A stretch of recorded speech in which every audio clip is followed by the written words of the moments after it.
आज अपन पढ़ते हैं सेल वॉल के बारे में, प्लांट सेल वॉल के बारे में। जी सर।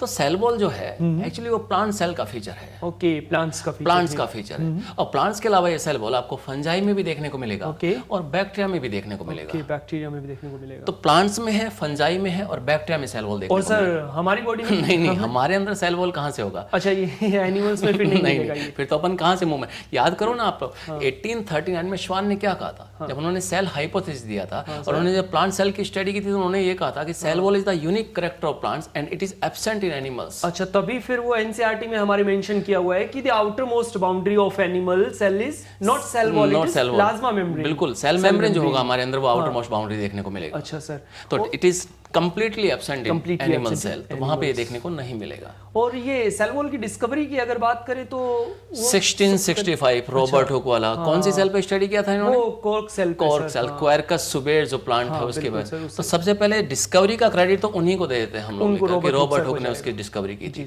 तो चलिए पहले अपन प्लांट सेल के बारे में डिस्कस करते हैं, के बारे में डिटेल से। तो प्लांट्स में जो सेल वॉल जो होगा उसका मेन कंपोनेंट एक्चुअली सेलुलोज होता है। और सेलुलोज के अलावा वहां पे हेमी सेलुलोज है, पैक्टिन है, प्रोटीन हैं, लिपिड्स हैं, ये कंपोनेंट्स वहां पर देखने को मिलेंगे। अच्छा, तो ये प्लांट का सेल वॉल जो जैसे कैसे फीचर होता है। तो सर आपको याद होगा एक प्लांट सेल वॉल पे ही एक क्वेश्चन था वो 2010 के अंदर, हाँ 2010 में जो क्वेश्चन था एल्गी का, algal cell wall is made of. जी सर। तो उसमें ऐसे ऑप्शंस आए थे कि algal cell wall is made up of, और मुझे जहां तक ध्यान आ रहा है कम से कम 90% बच्चों ने इस क्वेश्चन को गलत कर दिया था। बिल्कुल सर, क्योंकि उन्होंने जैसे ही ऑप्शन पढ़ा कि सेलुलोज, हेमी सेलुलोज, पैक्टिन्स, प्रोटीन्स और लिपिड, इस पे टिक कर दिया। तो कारण क्या रहा बच्चों ने उसको क्यों टिक किया? तो क्योंकि वो कंफ्यूज हो गए कि एल्गी तो प्लांट किंगडम का ही मेंबर है। अच्छा, प्लांट के अंदर ही तो आता है। हाँ जी।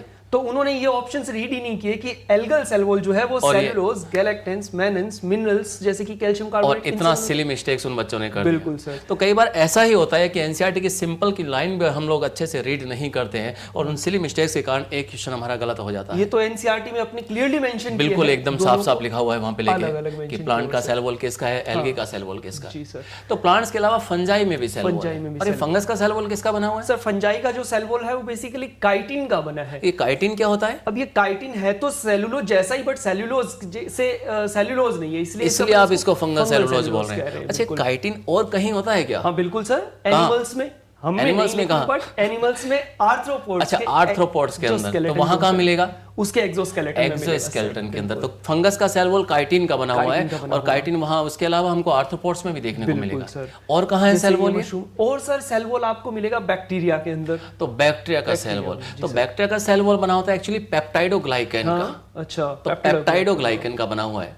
इसमें सर ये ग्लाइकेन पार्ट क्या है एक्चुअली में, और पेप्टाइड क्या है? ग्लाइकेन पार्ट जो होता है ये क्या होता है? ये कार्बोहाइड्रेट पार्ट है। अच्छा। और पेप्टाइडो का मतलब होता है प्रोटीन। हाँ। तो कार्बोहाइड्रेट कंटेंट कहीं ज्यादा है। ओके। मतलब ये जो ग्लाइकेन है it is the polymer of Nag and नाम। अच्छा, ये नाग और नाम ये क्या है सर? ये एन एसिटाइल ग्लूकोसामिन और N acetyl muramic acid. Okay. तो इनके मिलने से ग्लाइकेन पार्ट बनेगा। आप देखिए ना इस डायग्राम के अंदर जो नाग और नाम मॉलिक्यूल है ये ऑल्टरनेट फैशन में इस तरह से अरेंज होते चले गए, इनके बीच में ग्लाइकोसिडिक बॉन्डिंग होती चली गई और इस तरह से ग्लाइकेन पार्ट बन गया। और सर ये पेप्टिडो पार्ट जो आपने तो एक्चुअली हुआ क्या, नाग और नाम ने तो ये लीनियर फाइब्रिल बना दिया। जी सर। और ये जो लीनियर फाइब्रिल्स हैं ये एक दूसरे के पैरेलली अरेंज हो गए। ओके। तो इनको और फर्मली और मजबूती से आपस में जोड़ना है, तो ये जो पेप्टाइड हो यानी ये जो प्रोटीन पार्ट जो होगा इनके बीच में क्रॉस लिंकिंग। अच्छा, ये जो क्रॉस लिंकिंग है ये पेप्टाइड। हाँ, ये बिल्कुल प्रोटीन का बना हुआ है। तो ये तो प्रोटीन पार्ट हो गया और ये कार्बोहाइड्रेट पार्ट हो गया। इस तरह से मिलकर हमने इसको पेप्टाइडोग्लाइकेन बोल दिया। ओके। तो सर ये जो से बैक्टीरिया की आपने बात की कि उसकी सेल वॉल पेप्टिडोग्लाइकिन की है, तो अपन को याद होगा कि अपन एंटीबायोटिक्स की बात करते हैं। हाँ, तो अब एंटीबायोटिक तो बैक्टीरिया की सेल वॉल पे अटैक करते हैं ना। सेल वॉल पे अटैक करता है, जैसे कि एंटी पेनिसिलिन हुआ और ये लाइसोजाइम्स वगैरह भी तो बैक्टीरिया बिल्कुल। तो सर ये कैसे फिर वर्क करते हैं, मतलब कैसे ब्रेक करते हैं सेल वॉल? एक्चुअली कैटेगरीज इनकी अलग-अलग है। पेनिसिलिन है, लाइसोजाइम है, ठीक है, दोनों बैक्टीरियोलाइटिक है, दोनों बैक्टीरिसाइडल है, ये बैक्टीरिया की सेल वॉल पे अटैक कर रहे हैं। लेकिन सुनील सर, इन दोनों का साइट ऑफ एक्शन अलग-अलग होगा। साइट ऑफ एक्शन अलग। एक्चुअली पेनिसिलिन जो होता है वो इस क्रॉस लिंकिंग को तोड़ेगा। अच्छा, पेनिसिलिन वो एक्चुअली उस एंजाइम को ब्लॉक करेगा जो ये टेट्रापेप्टाइड क्रॉस लिंक बना रहा है। ओके। और जो लाइसोजाइम होता है वो जो नाग और नाम के बीच में यहाँ पे जो ग्लाइकोसिडिक बॉन्ड है उसको तोड़ेगा। ओके। तो जो पेनिसिलिन है और जो आपका लाइसोजाइम है ये दोनों के दोनों एंटीबायोटिक तो हैं, बैक्टीरियोलाइटिक तो हैं, बैक्टीरिसाइडल तो हैं, लेकिन दोनों का साइट ऑफ एक्शन क्या होता है? अलग-अलग होता है। तो ये यहाँ पे एक इंपॉर्टेंट बात अपन कह सकते हैं कि दोनों का साइट ऑफ एक्शन अलग-अलग देखने को मिलेगा। दिखेगा यहाँ पे लेके, ये आपने जो कि लाइसोजाइम किस तरह से बैक्टीरिया को तबाह कर रहा है, ये स्लाइड में दिखाया है हमने यहाँ पे लेके। तो सर थोड़ा सा सेल वॉल को और डिटेल में अपन बना के स्टडी की जाए उसकी। हाँ बिल्कुल, कि बनता किस तरह से। जी सर। एक्चुअली सेल वॉल जब भी बनेगा वो सेल के बाहर बनेगा। ओके, तो सेल वॉल जो है वो सेल के बाहर ही तो बनेगा ना, सेल वॉल शो किया सर। और बाहर बनेगा तो हमने इसको बोल दिया ये एक्स्ट्रा सेलुलर हो गया। अच्छा, एक्स्ट्रा सेलुलर, सेल के बाहर बना है इसलिए एक्स्ट्रा सेलुलर है। ओके। और सेल वॉल बनाने के लिए जो भी रॉ मटेरियल चाहिए, अगर प्लांट सेल के रेस्पेक्ट में हम लोग बात करें, सेलुलोज चाहिए, हेमीसेलुलोज चाहिए, पेक्टिन चाहिए, प्रोटीन चाहिए, ये सारा का सारा रॉ मटेरियल सेल से ही सिक्रेट होगा। अच्छा। मतलब cell wall is the cell secretion, cell ने ही सिक्रेट किया है, इसीलिए आपने बोला एक्स्ट्रा सेलुलर है और सेल का सिक्रेशन है। और सेल वॉल बनाने के लिए जो बेसिक रिक्वायरमेंट होती है वो क्या होती है? सेलुलोज और सेलुलोज होती है। और सेलुलोज किसका पॉलीमर होता है? सेलुलोज ग्लूकोज का, ग्लूकोज का पॉलीमर। तो ये ग्लूकोज के मॉलिक्यूल ही सेलुलोज बना रहे हैं। अच्छा, यही मॉलिक्यूल सेलुलोज बना, तो ग्लूकोज से सेलुलोज बनेगा। तो लेकिन इस काम में जो एंजाइम इन्वॉल्व होता है, that enzyme is present in plasma membrane. Okay, ये आपने, हाँ ये बिल्कुल वो। और ये जो एंजाइम है इसको हमने नाम दे दिया सेलुलोज सिंथेज। तो सेलुलोज सिंथेज जो है वो प्लाज्मा मेम्ब्रेन का एंजाइम है। और ये एंजाइम क्या करेगा? ग्लूकोज से सेलुलोज बनाएगा। तो इस तरह से वो सेलुलोज बन के बाहर आ गया। बिल्कुल।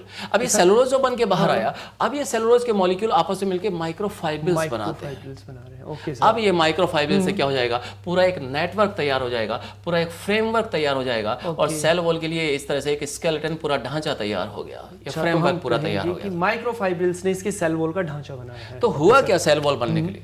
तो सेलुलोज के माइक्रोफाइब्रिल ने पूरा एक नेटवर्क बना दिया। अच्छा, फिर इसके अंदर क्या होगा? पूरा रॉ मटेरियल इसके अंदर मैट्रिक्स की क्या कर दी जाएगी? फिलिंग कर दी जाएगी। सारा मैट्रिक्स इसके अंदर हमने क्या कर दिया? फिल कर दिया। इस तरह से सेल वॉल तैयार हुआ। तो सर ये तो एकदम बहुत इजी सा लग रहा है, मतलब अपन डेली लाइफ से कोरिलेट कर सकते हैं। बिल्कुल कीजिए। जैसे अपन बात करते हैं कि जो आरसीसी का छत बनता है, हाँ, तो उसमें पहले अपन आयरन के रोड्स को ऐसे अरेंज करते हैं। बहुत शानदार, मजा आ गया सुनने सर, क्या शानदार। हाँ, तो सर वहां पे जो हम ये देखिए सर, हमने शो किया, तो ये जो आयरन का हमने पहले एक नेटवर्क बनाया, और फिर उसमें सीमेंट, बजरी, ग्रेट, मसाला डाल देते हैं, सारा सीमेंटिंग मटेरियल इसमें फिल कर दिया। तो आपने ऐसे ही सेल वॉल बनाया। हाँ बिल्कुल ऐसे। प्लांट भी तो यही करने लग रहा है ना। उसने क्या किया? माइक्रोफाइब्रिल का नेटवर्क बना दिया, फिर उसमें मैट्रिक्स डाल दिया। अच्छा, जो आयरन की रोड से हमने नेटवर्क बनाया वो आपने किससे बनाया? हमने यहाँ पे सेलुलोज के माइक्रोफाइब्रिल्स बनाए। और हमने जो मसाला उसमें डाला, सीमेंट, बजरी, ग्रेट, और ये सब आपने क्या किया? हमने क्या किया? मैट्रिक्स की फॉर्म में उसके अंदर क्या डाल दिया? हेमीसेलुलोज, पेक्टिन, प्रोटीन सब कुछ डाल दिया। अच्छा, तो सर ये जो मैट्रिक्स होगी उसमें आपने कहा अभी कि हेमी सेल्यूलोज होगा और ये सब मटेरियल होगा, तो क्या उसमें सेल्यूलोज होगा? नहीं, कहाँ से होगा? क्या आप यहाँ पे जो मसाला डाल रहे हैं छत बनाते समय, क्या उसमें लोहा पीस के डालते हैं क्या? बिल्कुल नहीं सर, उसमें लोहा नहीं डालते हम, तो लोहे का तो केवल नेटवर्क बनाते हैं। तो सेम यहाँ प्लांट ने किया है। अच्छा। उसने क्या किया? आपने लोहे के सरियों का जाल बनाया, इन्होंने सेलुलोज के माइक्रोफाइब्रिल्स का नेटवर्क बना दिया, फिर उसके अंदर मैट्रिक्स की फिलिंग कर दी। तो सर हम ये कह सकते हैं कि जो स्केलेटन बना आपका, ये सारा का सारा सेल्यूलोज बिल्कुल सुनिए, और उसको बनाने वाली हमारी प्लाज्मा मेम्ब्रेन का बहुत शानदार रोल रहेगा। तो फिर ये मैट्रिक्स कहाँ से आया सर? तो मैट्रिक्स सेल ही सिक्रेट कर रहा है। अच्छा, सेल ही सिक्रेट कर रहा है। बनाएगा कौन इसको सेल में? मैट्रिक्स का जो मेन कंपोनेंट होता है वो एक्चुअली क्या है? कार्बोहाइड्रेट। और सेल वॉल के लिए जो कार्बोहाइड्रेट चाहिए वो गोल्जी बॉडी सिक्रेट करेगा। गोल्जी बॉडी सिक्रेट करेगा। लेकिन एक कार्बोहाइड्रेट जो है वो गोल्जी बॉडी सिक्रेट नहीं कर रहा है। कौन सा सर? सेलुलोज। आप देखिए ना, अभी तो कहा हमने कि हम डिस्कस कर रहे थे इस बात को लेके कि सेलुलोज जो बन रहा है एक्चुअली सेलुलोज सिंथेज से बन रहा है। तो सेलुलोज को बनाने में सेलुलोज सिंथेज का रोल होगा। हाँ सर। और तो सर फिर अगर ऐसा क्वेश्चन आ जाए कि जो मैट्रिक्स है वो मेनली जो कौन सा सेल ऑर्गेनेल बना रहा है, और तो वो तो प्लांट गोल्जी बॉडी हो गया। अगर वहां पे सर डिक्टियोसोम ऑप्शन आ जाए तो? अरे ये तो बहुत शानदार बात आपने बोल दी। प्लांट गोल्जी बॉडी को हम लोग डिक्टियोसोम बोलते हैं। तो कई बार ऐसा ऑप्शन भी देखने को मिले कि गोल्जी बॉडी वहां पर अगर नहीं दे रखा है, तो आप थोड़ा सा ध्यान रखें उस चीज को लेकर कि प्लांट गोल्जी बॉडी को डिक्टियोसोम कहते हैं, तो वो सेल के लिए सिक्रेट कर रहा है। Okay sir. तो सर चलो इसको थोड़ा बना के डिटेल में, मतलब एकदम इमेजिनेशन सा आ जाए, ऐसा बिल्कुल बनता किस तरह से, कैसे बनती है? तो एक्चुअली सेल वॉल सेल के बाहर बन रहा है। जी सर। और जब भी कोई सेल वॉल बनेगा सबसे पहले तो वो प्राइमरी सेल वॉल होगा। जी सर। तो प्राइमरी सेल वॉल सबसे पहले बना और सबसे बाहर बना, तो इस तभी तो हमने लिखा ये आउटर मोस्ट सेल वॉल है। तभी आपने इसको आउटर मोस्ट लिखा है। बिल्कुल। और सबसे पहले बना इसीलिए आपने फर्स्ट फॉर्म लिखा है। और याद है ये तो यूनिवर्सल सेल वॉल है। मतलब कोई भी प्लांट सेल पहले तो हमेशा प्राइमरी सेल वॉल बनेगा ना। अच्छा, तो आप बात करियो कि जब सेल छोटी सी है, यंग सेल है, छोटी है, उस समय मेरिस्टेमेटिक सेल है, मेरिस्टेमेटिक सेल है, तो प्राइमरी वॉल उसके अंदर बन गया, तो ये यूनिवर्सल सेल वॉल हो गया। और ये मतलब आपने देखो सिंगल लेयर्ड है, लेकिन बहुत सिंगल लेयर्ड होता है, ये यूनी लेयर्ड होता है एक्चुअली लेके, और इसका थिकनेस बहुत कम है, थिन होता है, थिन है। अच्छा, ये थिन है सर। तो सर ये अगर आपने पहले छोटी सेल के बाहर बाउंड्री बना दी, तो जब सेल ग्रोथ करेगी तो फिर उसका ठीक है ना, ये एक्सपेंड हो जाएगा, क्योंकि ये थिन है, ये इलास्टिक होता है, एक्सपेंड एक्सपेंड कर जाएगा यहाँ पे लेके। इंपॉर्टेंट है, इसीलिए आपने वहां लिखा है कि it is capable of growth, कि इसमें ग्रोथ का कैपेबिलिटी होता है। अच्छा, लेकिन एक चीज यहाँ पे दी है एनसीईआरटी ने, it diminishes as cell matures. इसका मतलब क्या है, आप ये बताइए। मतलब कि जब ये सेल जैसे जैसे ग्रोथ करेगी तो इसके फाइबर्स एक्सपेंड कर जाएंगे, और जब एक्स्ट्रा और वॉल्स, क्योंकि इलास्टिसिटी तो है इसके अंदर, तो एक्सपेंशन पावर तो है इसमें, ठीक है। तो एक्सपेंड होने के बाद ये एक्चुअली में दिखना बंद हो जाएगी, क्योंकि और वॉल बन जाएगी। तो और वॉल बनता कहाँ, इसके बाहर या अंदर की तरफ? देखिए वो वॉल के बाहर आप कैसे वॉल बना पाओगे, अंदर ही बनाएगी, क्योंकि अंदर से बनना। अच्छा, मतलब सेल मेम्ब्रेन के तो बाहर बना है, लेकिन just inner to primary cell wall. Okay, तो ये अब ये सेकेंडरी सेल वॉल हो गया। जी सर। और जो सेकेंडरी सेल वॉल है, तो मुझे तो ये लग रहा है मल्टी लेयर्ड सेल वॉल है। देखिए आप S1, S2, S3 ये एक्चुअली में मल्टी लेयर्ड होती है, हमने यहाँ पे 3 लेयर दिखाई है। ये सारी सेकेंडरी सेल वॉल के अंदर आ गई। ओके, तो मतलब ये हुआ कि सेकेंडरी सेल वॉल जो होगा वो मल्टी लेयर्ड होगा। प्राइमरी वाला, ये वाला यूनि लेयर्ड था, ठीक है। ये हमारा थिन होगा आपका सेकेंडरी वॉल, ये कहीं ज्यादा थिक है, वो तो दिख ही रहा है इस डायग्राम के अंदर। मतलब ये हमारा इलास्टिक है, लेकिन ये ऑब्वियसली ये नॉन इलास्टिक होगा, ये रिजिड होगा। तो जैसे हमने तो ये कहा कि मेरिस्टेमेटिक टाइम पे जब सेल छोटी थी तो हमने ये वॉल बनाई, तो वो आपने कब बनाई बाद में? ये परमानेंट टिश्यू के अंदर देखने को मिलेगा। मतलब सिंपल सी बात है कि वो मेरिस्टेमेटिक टिश्यू में, तो ये मेरिस्टेमेटिक टिश्यू में बिल्कुल एब्सेंट होगा मेरिस्टेमेटिक में, ठीक है। तो प्राइमरी सेल वॉल हो या सेकेंडरी सेल वॉल हो, इन दोनों के अंदर सेलुलोज है, इन दोनों के अंदर हेमी सेलुलोज है, पैक्टिन है, प्रोटीन है, लिपिड है। तो फिर सर इसमें बेसिकली मेन डिफरेंसेस कहाँ होगा अपन? तो डिफरेंसेस तो ये हुए ना, कि प्राइमरी जैसे थिन हुई, सेकेंडरी आपकी थिक हो गई है, हमारे वाली इलास्टिक है प्राइमरी, तो वो नॉन इलास्टिक हो गई है, वो रिजिड हो गई। अच्छा, ये सिंगल यूनि लेयर्ड है, वो मल्टी लेयर्ड यहाँ पे देखने को मिलेगा। ये मेरिस्टेमेटिक सेल्स में प्रेजेंट है और वो मेरिस्टेमेटिक के अंदर क्या होगा, एब्सेंट होगा। और उनमें कोई बेसिक डिफरेंस आप कंपोजिशन का डिफरेंस होता है। दोनों में सेलुलोज है, हेमी सेलुलोज है, पैक्टिन है, प्रोटीन है, लिपिड है, लेकिन इनका अमाउंट वेरी करेगा। तो they are differ in their composition and their thickness में डिफर करेगी। जी सर। तो चलो फिर ये हमने एक सेल शो की है, ये दूसरी सेल आपने जैसे कहा कि प्लांट, ये जो तो प्लांट में मिलती है, प्लांट का फीचर एक कॉमन सा फीचर है। प्लांट्स में तो बहुत सारी सेल्स होंगी। हाँ, प्लांट तो मल्टी सेलुलर हुआ ना, मल्टी सेलुलर, हमारी तरह मल्टी सेलुलर ही हुआ है। जी सर। तो फिर हमने तो जैसे अपन डिस्कस करते हैं कि जब हम वॉल बनाते हैं तो इनको जोड़ते हैं आपस में, ये आप सेल को कैसे अरेंज करते हैं? तो प्लांट भी यही काम करेगा। जब खूब सारी सेल्स को आपस में जोड़ना होगा, तो जोड़ने के लिए बीच में, इन सेल्स के बीच में जो स्पेस दिख रहा है, यहाँ पे उसने ग्लूइंग एजेंट, सीमेंटिंग मटेरियल डाल दिया और सीमेंटिंग मटेरियल की यहाँ पे फिलिंग कर दी। ये तो बिल्कुल वैसा ही हुआ जैसे हमने ईंटों को जोड़ने के लिए बीच में सीमेंट डाला, वही पैटर्न है। तो वॉल तो वॉल की तरह ही बनेगा ना सुनील सर। अच्छा, तो उसे तो हम वहाँ पे सीमेंट बोलते हैं क्या? आप इसको भी सीमेंट लेयर बोल देंगे हम लोग। अच्छा, और इस सीमेंट लेयर का नाम हमने दे दिया मिडिल लैमिला। अच्छा, ये लेयर जो मिड में है इसलिए सेल्स के मिडिल लैमिला बोल रहे हैं इसको लेकर। अच्छा, इसको भी हम सीमेंट कह सकते हैं? बिल्कुल बिल्कुल, ये प्लांट सीमेंट की तरह ही काम कर रहा है। आपने इसीलिए लिखा सीमेंट लेयर भी है, तो बहुत आसान है इसको तो याद करना सर, एकदम सीमेंट जैसा सेल को आपस में जोड़ रहा है तो सीमेंट लेयर। ये बेसिकली किससे बनेगी फिर? तो ये जो मिडिल लैमिला होता है, जो सीमेंट लेयर का काम कर रहा है, इसका मेन कंपोनेंट एक्चुअली कैल्शियम और मैग्नीशियम पैक्टेट होगा।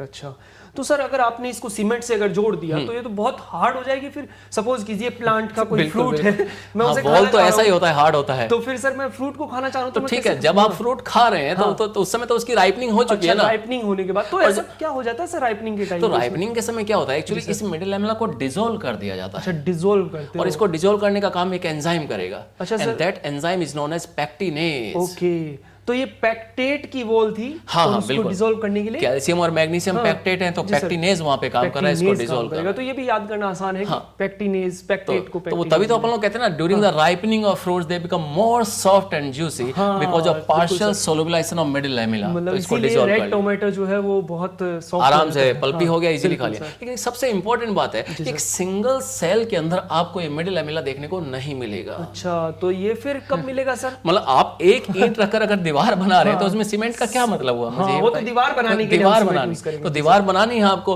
तब आप बीच में सीमेंटिंग मटेरियल डाल रहे हैं। सेम सीन यहाँ पर है लेके। तो खूब सारी सेल्स हैं, तो ग्लूइंग एजेंट के लिए तो वहां पे लेके, मतलब ये फिर अपन कहेंगे इसका इवोल्यूशन जो मेनली है वो अपने मल्टी सेलुलर। बिल्कुल बिल्कुल, it is evolved with multicellular. Single cell के अंदर या यूनि सेल के अंदर आपको ये देखने को नहीं मिलेगा।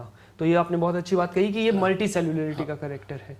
और सर फिर सेल वॉल के बारे में हमने काफी बातें कर ली। बिल्कुल। अब आगे उनके कम्युनिकेशन के बारे में। एक्चुअली क्या है, ये प्लांट्स होते हैं मल्टी सेलुलर। अब खूब सारी सेल्स हैं, अब खूब सारी सेल्स हैं, तो वो मल्टी सेलुलर कंडीशन हो गई। तो एक कंडीशन होती है सुनील सर, कॉलोनियल। उसमें तो बहुत सारी सेल्स आपस में एक साथ रहती हैं, लेकिन वो रहते हैं साथ में, कम्युनिकेट नहीं करते। अच्छा, कम्युनिकेट नहीं करते, तो क्या यहाँ पे कम्युनिकेट कर पाएंगे? बेसिक डिफरेंस ये हुआ इन दोनों के अंदर लेके, मतलब कॉलोनियल कंडीशन में और मल्टी सेलुलर कंडीशन में बेसिक डिफरेंस ही ये होता है। अच्छा, ये कि ये सेल कम्युनिकेट करेंगे, कैसे करती तो है sir? How cell talk to each other, अच्छा, हाउ यही दे हमें discuss कम्युनिकेट करना टू ईच अदर, वो आपस में मेटेरियल का एक्सचेंज किस तरह से कर रहे हैं। Okay. कि एक नर्व सेल मसल सेल को बोल रही है कि बहना तुझे कॉन्ट्रैक्ट होना है, तुझे रिलैक्स होना है।